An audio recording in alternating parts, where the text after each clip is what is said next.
Music.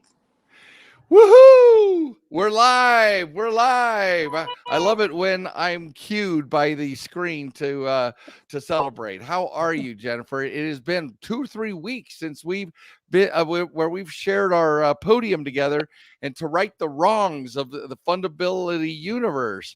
So, talk to me. How have you been? And more importantly, what's eating at your tribe? You always have great Q&As from your people. So what's going on these days? So, we've really been focused. My tribe's been really focused on multifamily in real estate investing. But this, of course, there's so many different levels to this as far as fundability.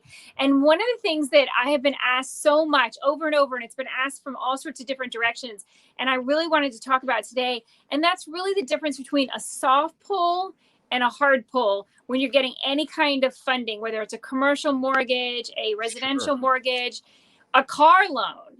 What is the difference in really for fundability? Brilliant. So now you've been to the boot camp almost as many times as I have, and I sponsor the damn thing. So we talk. There's a whole section about how there are 3 different bureaus, and then there's 3 different types of software versions, and then there's 3 verticals, right? So Industries. Three.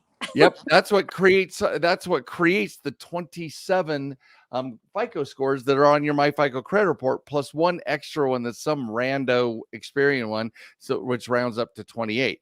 But the 3 verticals, you guys, are auto loans, bank cards, and mortgages. All right.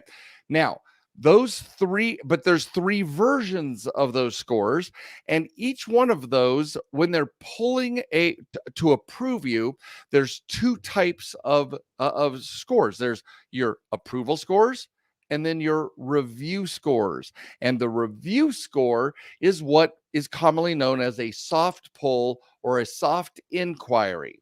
Okay. So I want to get down to the gritty and make sure that we're using the right terms so that people understand. Yeah. Well, what do you mean by review, right? Soft pull doesn't say anything, but a review of your account is vital. So here's what happens, you guys. Review scores are used to check your current scores against the last hard pull, the hard inquiry that was pulled on your file. Let's say you're sitting here with well, let's do a revolving account. Let's say you get a credit card, and to approve you, they use let's say it's FICO 8 bank card score, and they pull that score, and it's an approval score because they're evaluating your entire 24-month look back period, your 40 borrow behaviors, everything we always talk about. Okay. Then 6 months later, they're going to go back. They don't necessarily have to do a hard pull. They're going to compare your current scores against the previous approval scores. If you are the same or higher, you get the automatic limit increase, or you get the yes when you ask for more money from them on the credit card. But if it's lower, they'll offer you one of 2 things. They'll deny you, or they'll say, hey, we can't approve you on this. I'm happy to do a hard pull. And that's when you get another hard inquiry. So just everybody think a soft pull, a soft inquiry is a review. It's an account review. It's an internal account review using FICO's one score and to review your situation, and then you look at your performance data, how well you've been at building that relationship with that lender, right? So now when it comes to mortgages, commercial loans, it gets a little more fun because there are a lot of hedge funds, fintech companies, people who are backstopping commercial lending with these big funds where they offer, we'll only do a soft pull, and we won't do a hard pull until you accept the terms and you like the deal we offer you. So if you go to SoFi, Marcus, these fintechs, you go to the hedge funds, they'll say, hey, we're going to submit you on a soft pull, very different than auto dealers who pull a hard pull 9 times. They'll say, hey, we'll shop your profile on a soft pull and see who's interested, and everybody's going to make you an offer. Lending Tree is kind of like this as well. Yeah. So they then you look at the different offers. It'll be rate, term, amount, all those things, and then if you accept one of them, that's when they do the hard pull, where they review and make sure that your review score wasn't hiding something, right? And that's where we talk about that's where we talk in the boot camp, Jennifer, all the time about artificially high scores. So you might get a review score and it's like 820, but then they go find out it's a bunch of authorized users or trade lines that you bought, all this garb or a whole bunch of retail cards, mall store cards, and they'll be like, yeah, no, we're not going to approve you because your score misrepresented your fundability. And that's why you and I spend so much time distinguishing, spreading the difference between a fundability versus a score. This is how it comes into play. Now, commercial loans, etc. We can't talk about inquiries unless we talk about, okay, here's a big word, deduping. Deduping is the fancy term that FICO uses to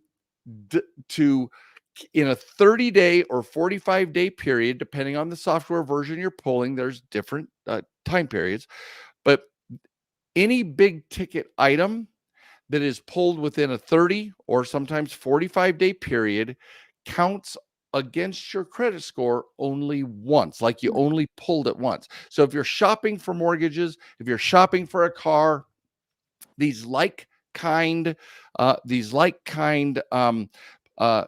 hard inquiries will only count against your score once. Problem is, score is not in charge of your approvals, as we know. Scores talk about your interest rate, your term, and how much you qualify for. The lender underwriting software is what determines the approval. And so they're going to count against your score once, but they are going to count against underwriting. Every single pull counts against how sophisticated or unsophisticated of a borrower you are. Now, and here's kind of where it sucks, but it's awesome if we know the rules of the game. The higher the amount of the loan, multifamily, commercial loans, hotel and or apartment complexes, all these big ones, everybody believes that you're a sophisticated borrower. And if your profile isn't sophisticated or your borrower behaviors aren't sophisticated, they're going to deny you. Right. Or they'll offer you a asset-based loan, right? Yeah, we'll give you 60% LTV on this thing because the deal sounds good, but we don't trust you. Right. We can't lose. Please be dumb and default, because we would love this property. That's the fine print that nobody tells you about when it comes to asset-based lending. It's like, please default. We only lend on properties and deals that we would like to take out from underneath you. Please default. So those are the rules of engagement when it comes to soft pulls versus hard pulls. And more soft pulls are being used to tease a borrower to come in and submit their loan package or otherwise. But again, if you are not fundable and you have an artificially high score because it's not your score is not based on all the real lending metrics, then it doesn't the inquiry doesn't count against you, but it's going to be a complete waste and a massive fail when it comes to the hard pull. And this is one of the reasons I wanted to have this discussion, is because it's so often, again, people know credit score. They don't know fundability. They really don't understand the difference between these marketing review scores and the soft pull and the hard pull. All this stuff is language that they're just not used to. Yeah. And it's one of the True. reasons I wanted to talk about it, because especially as people are going into multifamilies, and even if you're just going into a small little 4-unit or something, but then when you look at even the bigger ones, and you're looking at, oh my gosh, this is an amazing one. It has, 80 units or 300 units. And Yep. you can see that this is going to have incredible benefits for you. But if you're not a sophisticated buyer, if you don't understand how the rules of the game is played, it's like the old game of Monopoly. If you end up buying, if you don't end up buying Park Place, if you end up buying the wrong ones, Yep. you don't understand the rules, you can just get taken out so easily. So that was the reason I really wanted that. I'm glad you brought this up, because it's mad wicked important, you guys, because review scores, and let's call them what they are. They're reviewing your internal data. Okay. Review scores, or soft inquiries, soft pulls, are all about seeing whether they're even worth looking at the rest of your file. Because if you're not, their internal performance data says, yeah, whatever, we don't like this person. They're not going to go any further. So, but by the way, we've referred to it a lot, but for those of you who haven't been or haven't heard about it, go to getfundablejennifer.com and just read the reviews of the boot camp.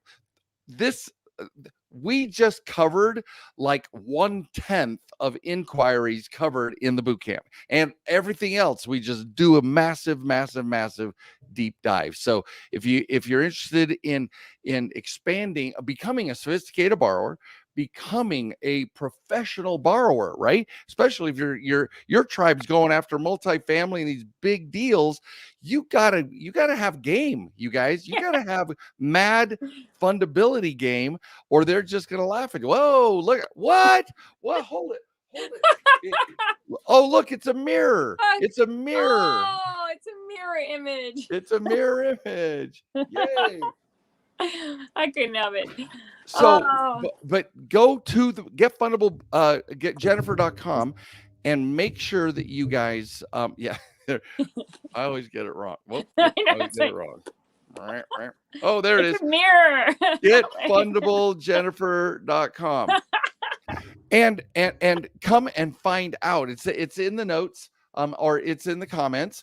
And Curtis, welcome. He says hi. He's laughing at us because we're laughing at ourselves. And we've got high 10 to Fundability. Yeah. So we're meeting again next week, correct? Yes, we are. Next Thursday. Our summer vacation is over. We're back to the grind. We're here to serve. We're here to serve borrowers everywhere. All right. Awesome. Then we will pick that up next week, Thursday the 19th at 6 p.m. Eastern, 4 p.m. Pacific, 5 p.m. Mountain Time. Get Fundable. Oh, I'm sorry. 4 o'clock Mountain Time, 3 o'clock. Well, I am so far. Thank you, Sky, for keeping me on the straight and narrow. Good vacation. There we go. All right, guys, you have a spectacular day. I adore you, Jennifer. Be well, and I can't wait for next week so we can talk some more. Thank you. See you later.